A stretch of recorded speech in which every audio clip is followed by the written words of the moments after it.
Good afternoon and welcome to the video version of my journal. I'm Steffanie Rivers. Come on in, kings and queens, for the conversation.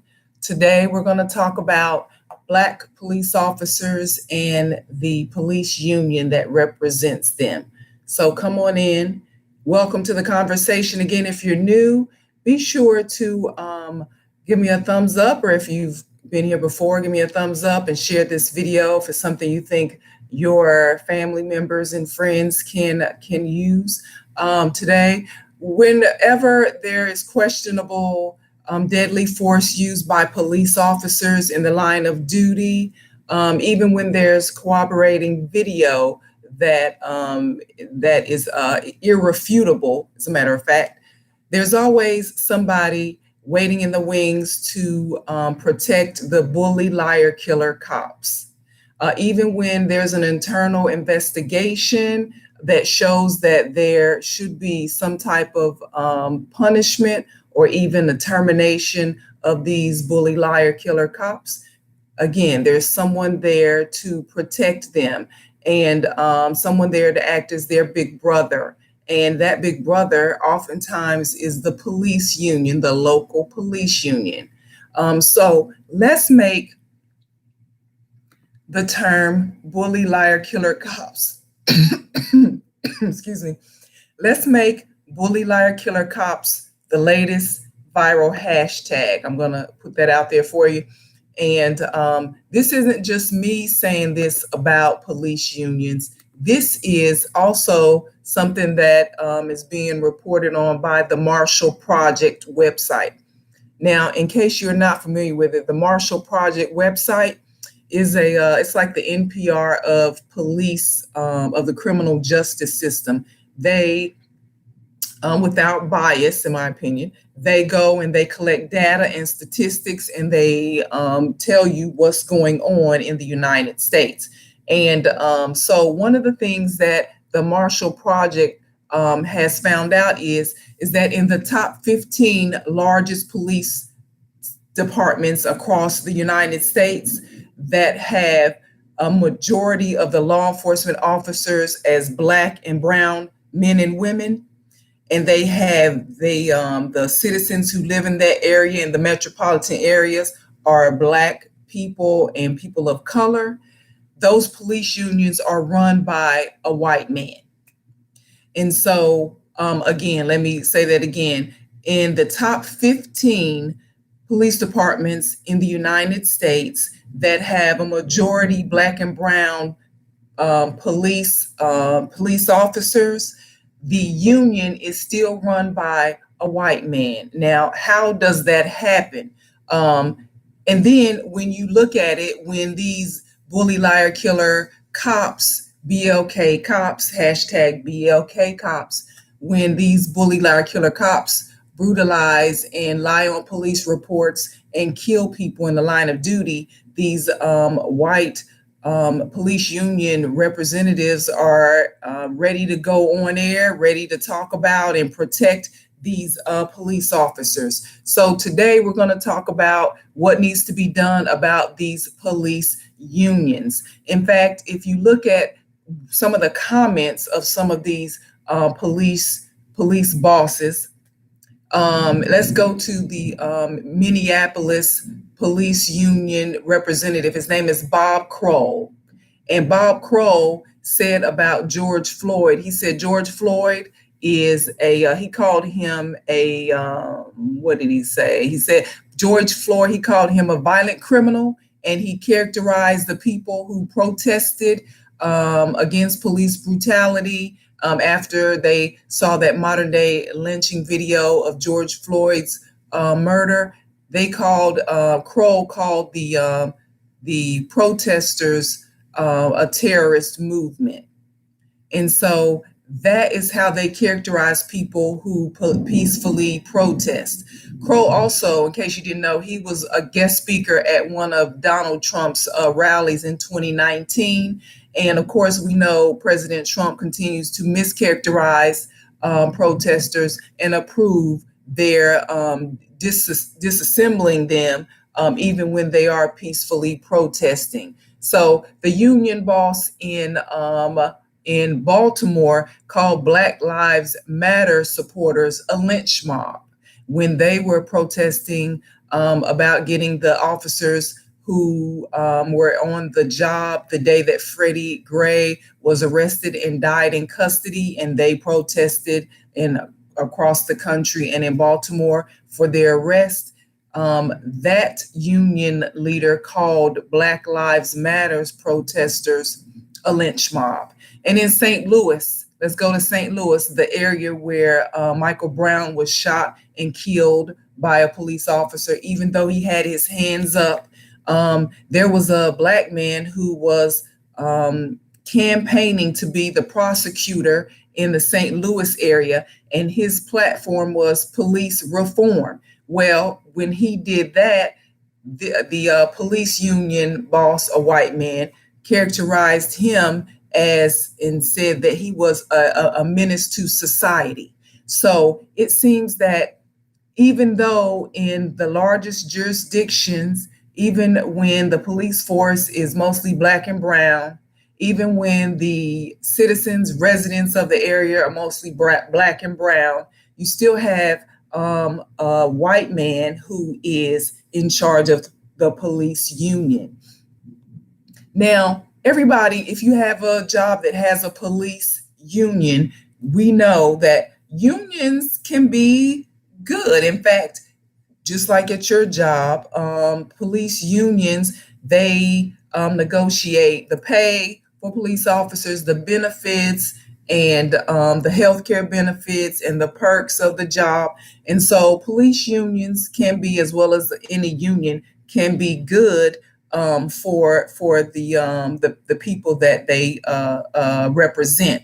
But in the case of bully, liar, killer cops getting the protection of unions, that's not something that we will accept, because there are lives on the line. So we have to do something about these police unions that are run by, it seems like, racist white people protecting, it seems like, racist white police officers who bully, lie, and kill us in the street.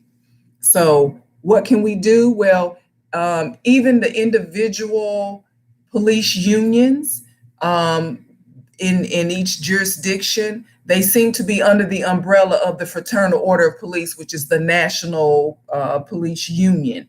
And so a lot of people, a lot of police officers and others who are looking in at this say that the Fraternal Order of Police union is really akin to a big fraternity, a white boy fraternity, because most of what they do is party and protect these white guys, while they really don't do anything to represent the diversity. They have little to no diverse representation on their board of directors, and the person in charge, the person who you see as the face of the union, is often a white man, which is not representing the true diversity of the police force. And so when the Marshall Project put that question to a couple of the police unions, in fact, the Southeastern Union that encompasses the area of Metro Atlanta, Georgia. The answer was, when this person was asked, "Why do you not have more diversity on your board?" The answer was, "Well, the Black and brown police officers that we represent, they don't have a problem with it. They've never complained because we don't see color." Now, that was the comment. That was the answer to the question. Now, this is the same, of course, Atlanta Police Department, where a white officer was videotaped shooting Rayshard Brooks in the back as he was running away. But they don't see color, though. So what we have to do is we have to get these Black and brown police officers to realize that before you are a police officer, you are Black first. So let's put B1 in the comments. B1. I'm just typing it in. because before you are a police officer, you are a Black man or a Black woman. And so even in another poll by the Marshall Project, Black and brown police officers were asked if they felt like there was racial, if there was prejudice in their departments, and there was racial discrimination in the department against them. And they said over 70% of them said yes, they think there is racial discrimination against them. And in the community, I mean, and that's obvious with all the shootings and killings in the line of duty, deadly force being used, unnecessary deadly force being used. But when they asked the white officers, do they feel like racial discrimination was a problem in their individual police department? Guess what they said? They said, no, we don't feel like that. Now, of course, there's clearly an issue. So right here, I want you to hit the thumbs up button, hit the like button, whatever platform you're on, and please share this video. And I'm Steffanie Rivers, and this is my video version of my journal. So what we need to do is, here's what we need to do. If you know a Black police officer, whether it's a man or a woman, talk to them about either becoming, getting into the leadership position in their union, or starting their own union and getting the support of their colleagues. Because if it's more of them, if it's more of the Black and brown police officers than there is of the white officers, I don't see why they can't start their own union and be just as powerful, if not more powerful, than the other union that does little to nothing to support the Black and brown police officers. In fact, one of the things I read on the Marshall Project site said that when Black and brown police officers try to become involved in the police union in a leadership or in a way where they're contributing to give a different point of view of issues going on, their colleagues, the white colleagues, don't think that these Black and brown officers are pro-police enough. They think they're more community led. And so they tend not to support them.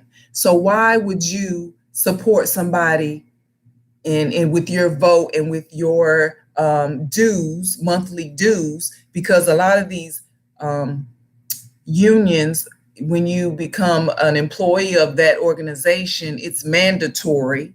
Why would you be giving your money to somebody who doesn't support your views and doesn't adequately represent you? Why would you do that? That's like voting for, even if it's, voting for a Republican or a Democrat candidate who doesn't support your views, but they want your money, they want your vote. If you hear that noise in the background, it's thundering outside. So that's what that is. It's not anything else. So don't worry about it. If they want your money, but they don't want to support your views, so quit supporting them and just go on and start your own thing. So that's what we need to do while we as residents are looking to elect people who will support our demands to redirect funds from the budget to create a better community-oriented policing situation in our neighborhoods. We need to talk to our Black and brown brothers and sisters who are police officers and encourage them to do what they need to do, since they see that we're being brutalized, to keep it from being their friends and family and neighbors being brutalized on the side of the road. And in fact, if they take off that uniform and they drive down the street, they are just as susceptible to being discriminated against and brutalized as the next person who is not a police officer. So that's what we need to do. And even as we move into the second half of the summer, the second half of 2020, we need to stay focused on what's most important. And so We can't be lulled into, oh, everybody's on our side now and everybody's doing commercials that support the Black community. We still want our reparations. We still want these bills, the legislation that supports what we want. But here's the thing: there's plenty of laws and regulations that say one thing, that say we should have an equal opportunity. But if the people in charge of that law don't abide by the law, then the use of having the law, there is no use to having the law. So go on and write the check and keep doing what you're supposed to do. Remember, right now in most of the states is early voting. So I suggest that you be educated and be knowledgeable about who's running for office in your local jurisdiction, because they're using your tax dollars anyway, and they're going to do with it what they want. So they might as well know what you want them to do with it. So that's it for now. Thanks for joining the conversation. Remember to like and share and comment.